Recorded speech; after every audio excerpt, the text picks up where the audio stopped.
So now guys, we have the cache option at very first.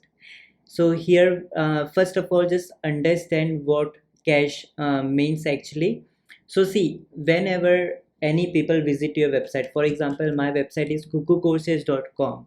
So when people visit to my website, so every time my website send request to my hosting that this visitor has requested this https request, right?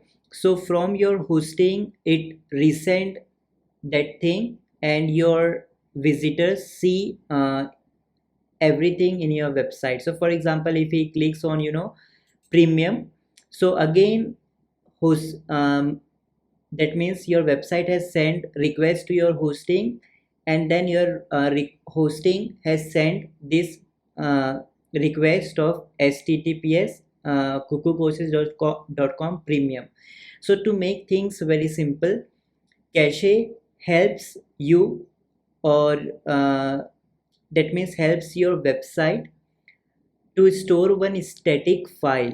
Okay, so for example, you can see right now this website is totally dynamic. So instead of showing this thing to your visitors and again when your visitors will visit your website, so every time your website will going to send request to hosting. So to avoid that thing, what this cache will going to do is that it will going to create one static file. So your visitors will going to see static time when they will going to visit your website at very first few seconds. Then it will automatically going to show them dynamic files. In simple, if you will enable this cache, so what will going to happen, it will going to increase the speed of your website. That's the simple thing. So make sure you enable it. It is enabled for mobile devices because desktop is automatically enabled. There's no option to disable the desktop thing. Make sure you enable this mobile devices, okay? And then for example, you can also enable this option when you have one separate theme for maybe for desktop or mobile. So for example, in appearance, if you will right click, for example, so here you can see right now in my website I have Ocean WP activated. So sometimes what happen, people generally keep some other theme for desktop and some other theme for mobile. So for that cases, you can enable this thing, otherwise do not take this one. And the second option we have is user cache.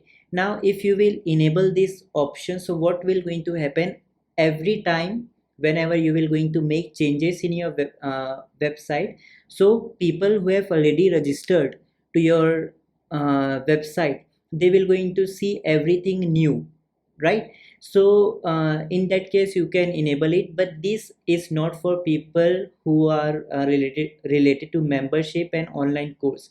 For example, you can see I have this online course website, okay? So if for example, if I will go to courses, and you can see, let me open any of the course. For example, let me open this Mac course, click on start learning. So this is online course website.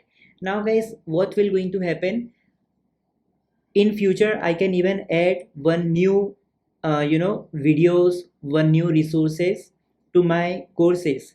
So people who have already registered or who have already taken this course, so if I will enable this option, and if I will add one new resources to my WordPress website, so it will not going to show to my logged in users. So this is the problem, especially with this user cache if you have website like membership or online course website like me.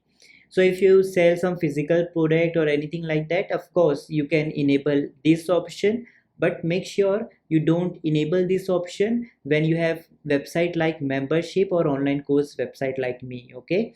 So don't take it in that case. And the third is cache life span. So automatically it will be generally 10, every 10 hours it will going to recreate one new cache file one new static file that will be seen by your visitors first time when they will visit your website.